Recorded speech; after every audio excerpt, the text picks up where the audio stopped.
Hey y'all, it's Amanda. Welcome back to the channel, and today we have a dedicated book review.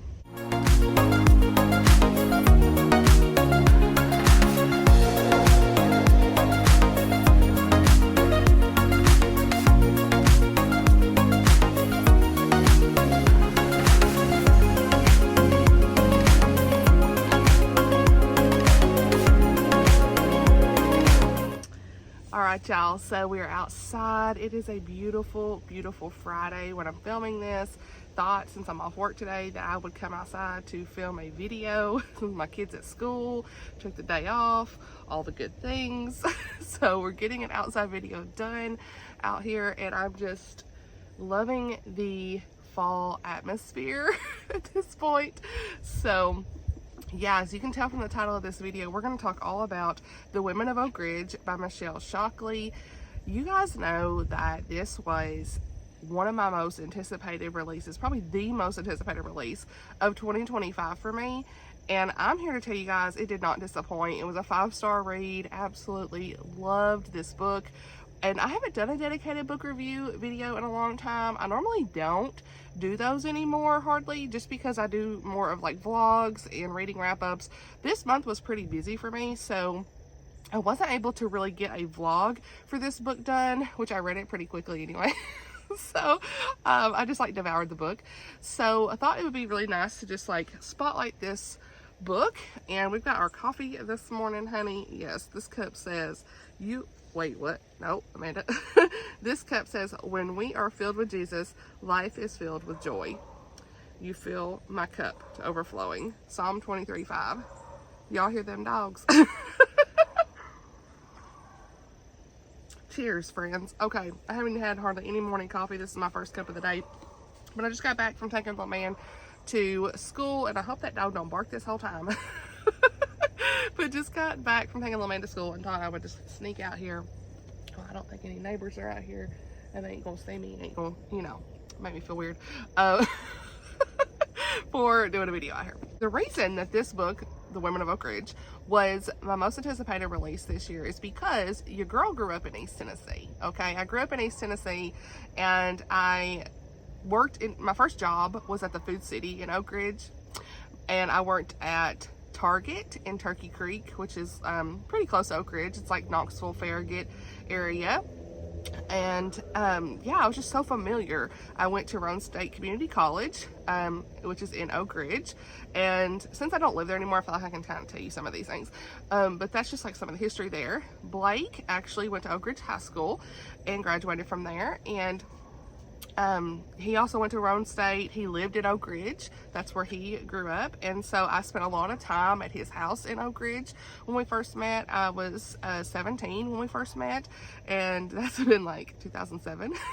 Okay, we started dating in 2008, early 2008, and yeah, we just spent many years in Oak Ridge together. So there's a lot of history there. I spent a lot of time with my friends and my family, of course, in Oak Ridge.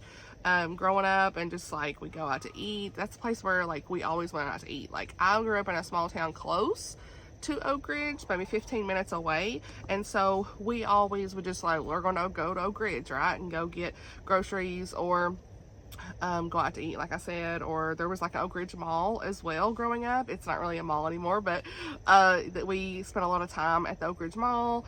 And just they had like a secret city festival that you could go to, and just all these different things, right, in East Tennessee that we were familiar with. And just this book was right up my alley. And as someone who reads and reviews Christian and clean fiction, knowing this was a Christian fiction book published by Tyndale was very, very exciting for me, because you don't see a lot of like books that are tailored specifically to you. Like this is like the perfect book. I wouldn't have thought I would have saw this as a Christian fiction, I guess. And so that was a very pleasant surprise, a great blessing for me as someone who loves Christian fiction and reads and reviews Christian fiction on my platforms. Okay, so Tyndale did reach out and asked if I would like to read and review this book. And so they did send me a copy, but I also pre-ordered a copy. I'm going to give that to my father-in-law as a gift. I think that he would really enjoy this book as well, because he worked at Oak Ridge National Lab and retired from there. So yeah, he was very familiar with the history of Oak Ridge as well, and I think he would really appreciate this story. So, but yeah, they sent me a fun little package. I did do like a short on that, and I will link that if you've not seen it, or I'll just, maybe I can try to put some like, you know, B-roll right here of what that was like. And it was like one of the best book packages I've ever seen and been gifted. So thank you so much, Tyndale, for that. But I had honestly pre-ordered it as well because I wanted to support Michelle Shocklee, and this book I knew was going to be a 5-star read for me, just because I could tell, I could feel it. I knew it was like one that was going to resonate with me, and it certainly was. We're already 6 minutes in and I hadn't even talked about the book. But I truly am just, this is why I wanted to do a dedicated review, because this is an Amanda book, truly. So part of what was in that unboxing was this awesome note from Michelle Shocklee. I want to read it to you guys. This card, it just says, "Hi Amanda, I can't thank you enough for helping to promote my new novel, The Women of Oak Ridge. As someone who grew up near Oak Ridge, you already know how fascinating the history is.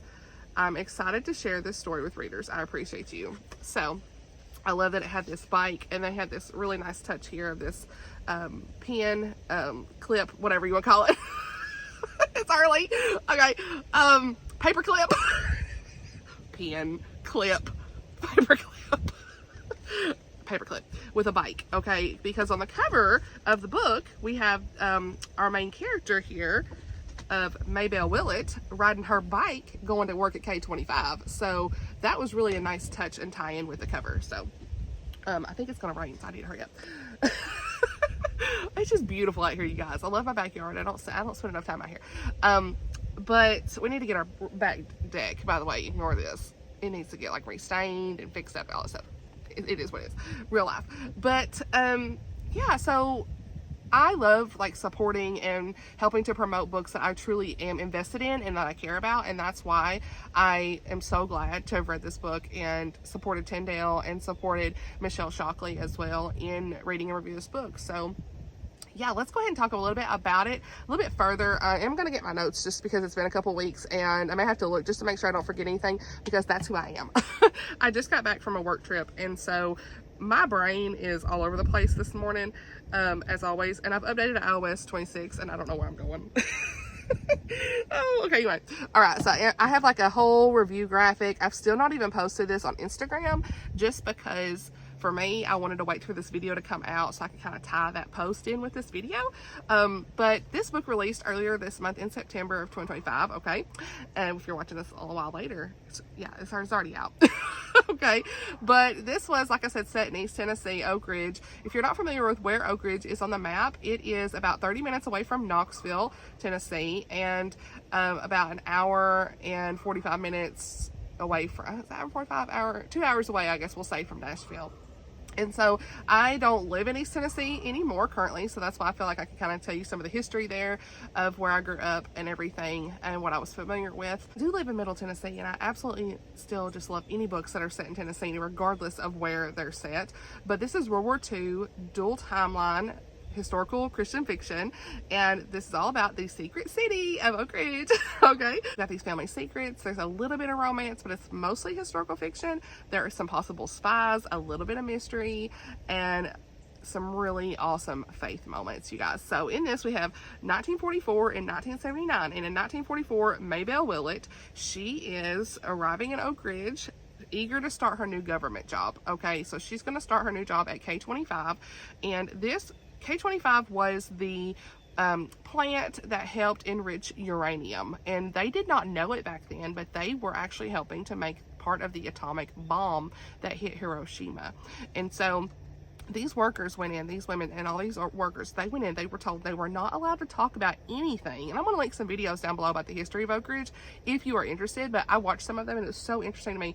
They had no idea, which it does make sense now, because Blake's dad was pretty secretive too about like what he did at his job, I guess. I wouldn't say, I don't know if it's secretive, but like Blake really didn't know a lot about his job, I guess, when I first met him. And so it was just one of those things of like, you just didn't talk a lot about your job, even back then when I first met him in like the mid 2000s. So but yeah, these these women, they didn't know what they were doing when they arrived there. They just were told they were going to help the war effort.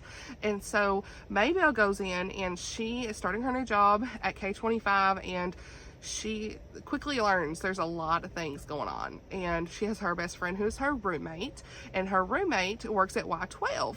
And I'd see like all those like familiar areas for me, and like the names of Y12. Like my first bank was Y12 Federal Credit Union. So like they had a bank K-25, they had like a bank Y12, and it's named after a lot of these things too. And then the plants, you know, these are the plants that were there. So but yeah, anyway, just another tie in there. But her best friend worked at, well, she was her best friend. She was becoming her best friend, her roommate, a good friend of hers. And so they are not really talking about what they're doing. They're kind of feel like, what are we doing here? You know, they don't know what their purpose really is in the long term. But unfortunately, her friend goes missing, and so she is devastated. Like, where's her friend? Has no idea where she's went off to, and she was dating this guy who's very suspicious, and that's where the mystery comes in. Maybelle is literally like, he has something to do with this. Okay, and you as the reader know he had something to do with this from the very beginning. Like, but why? Like, what was he hiding? Is he a spy? Was she a spy? Like, nobody really knew. And she finds her roommate's journals and is trying to piece together this puzzle. Okay, and so that's like the background story of Maybelle. But then we also are going back and forth with the 1979 timeline, where her niece Laurel comes in and is visiting from Boston. She's a graduate student, and she is, I guess I don't have to look at my notes as much as I thought I did. I remember this book. I love this book, obviously. But she's a graduate student from Boston, and she is doing like her dissertation or thesis, whatever you want to call it. Like, she's researching the history of Oak Ridge, and she had no idea that her aunt played such a pivotal role in the history of Oak Ridge, the atomic bomb, all of that stuff. So she's wanting to interview her aunt, and when she gets there, her aunt's like, I don't want to talk about this. Like, she is like, there's a reason she's not wanting to talk about this. There's something that's went on. And so she's just like, why won't Aunt May talk about her time at K-25? Like, what is going on? And so she's trying to piece together some of the puzzle there. She's talking to some of the neighbors and their time at Oak Ridge. And also, there meets this man. Was he like a detective? I'm trying to remember that part. I don't remember his role. I want to say he was a police officer. Yeah, I think he was. Anyway, he's a police officer. That's right. I'm pretty sure. But regardless, he is trying to help her as well along this kind of investigation, if you will. And they have like some cute little dates together as well. So, how many times am I going to say as well? They have some dates. And I love that she put in like places I was so familiar with. Like, she's talking about the turnpike, Oak Ridge Turnpike. Like, that's very obviously that's one of the main roads there. Illinois Avenue, like all of those roads. I was like, I know them roads. So I love that. And again, that's why it's so important for authors that do research to make sure like they have the accurate roads and areas, because someone like me who grew up there, I'm like, oh, hey, love that. And then she talked about Big Ed's Pizza. I was like, yes, girl, they go in and get Big Ed's Pizza. Look, Big Ed's Pizza is a local place in Oak Ridge, and my mom would just bring home a Big Ed's Pizza, and it was just so good. I absolutely loved that growing up, and so that was another nice memory to have in here. They were getting, I think they went to like where they make milkshakes at the fountain, I'm pretty sure, something like that. Like, I was just like, oh my gosh, like the old drugstore or something like that. I can't remember all the details of like exactly what that part was, but I just remember thinking, oh, I know what that is. I know where that's at, you know, and that was so awesome to like see how much research she really did in this book. So, but anyway, Laurel is there trying to figure everything out with her aunt, and there's the way the dual timeline was done was really great. I know some of y'all are not dual timeline people, but I feel like this was done in such a way where it was very interconnected. We'd be in Laurel's point of view, maybe for 1 or 2 chapters, maybe 3, or maybe even just 1. And then you go back to 1944, and like things that they were finding out that aligned exactly with where Maybelle was in her past, in her point of view. So yeah, so that's really exactly what this story was. Like, we learned a lot about the horrific things that happened back then, as well as like in segregation, and some characters were involved in that and what they had to endure back then, because this is in the 1940s, and the way that they were, the black workers were treated. It was just really sad to see, like, they weren't even allowed to live in the same house with their spouse. There was a character going through that, and that was really sad. And I watched the videos and the history, and that they talked about that, you know, and like they were given, of course, lower status jobs and lower housing, and just not as well provided for. And I mean, that was just a really sad thing to see. But to see Michelle Shocklee stay true to the history of that was very important, and I'm glad that she did that. So, and shared that, so that we could learn from that and understand really what happened back then as well in that part. And just like the way that these workers actually felt after they realized that their work helped with the atomic bomb, and like the after effects of war, and what they, like, what their actions actually helped do, and the results of the bomb, of course, and the lives lost and things like that. But knowing that it was part of war, and all the mixed feelings you would have had as someone who worked for that, not really realizing until the president and everyone announced it later. Like, Michelle just did a really good job of depicting that, in my opinion. You really felt those feelings. So yeah, and as far as the faith content, you guys, it made me tear up. Like, the way that Maybelle finally was able to release some of the things that she had been holding, and secrets that she'd been holding, and letting the forgiveness of the Lord really just cover her in what she had done. And again, not spoiling anything, but some things that she had done and kept hidden for years. Like, the way that the faith was just, she really was able to accept the Lord's forgiveness and his grace, and share some things finally with her family. And I think that was a really great, with the ending of how things all came to a close. So yeah, that's a lot of what I had to say. I am going to look at my notes just to make sure I haven't missed anything, but I think a lot of you guys would enjoy this book, especially if you are like a Tennessee native. Like, if you are someone who is familiar with the area, you're really gonna appreciate this story. I definitely would recommend it. So let me just look back at my review. Yeah, one other thing I said is, like, I really feel like the Lord put this book in my path, because again, as someone who reads and reviews Christian fiction, like, this was close to my hometown. Like, this was perfect for me. And so let me see. Oh yeah, and I should have said this was all part of what was called the Manhattan Project. I think I forgot to say that. It was, K-25 was this massive uranium enrichment plant, just to be clear, and it contributed to the actual atomic bomb. Sorry, I already said that kind of, but I just want to make sure I was clear on that. And it wasn't even on the map. That's the other thing. I see, I look at notes. It wasn't, Oak Ridge was not even on the map. It was a true secret city, and that's why they called it that, because you didn't see it on the map. They were keeping it hidden. They didn't want anybody to know about it during that time. It's fascinating. Her roommate's name was Sissy, so they called her Sissy. And so her boyfriend Clive, he was the one who was not all that, it seems. So I didn't say their names, I forgot that. But what else? I'm just trying to make sure. I'm just so excited about this book, you guys, honestly, making sure I didn't miss anything. Yes, we saw grace, forgiveness, mercy. And I will say too, that I wrote this in my review, I love that this book was about an aunt and her niece.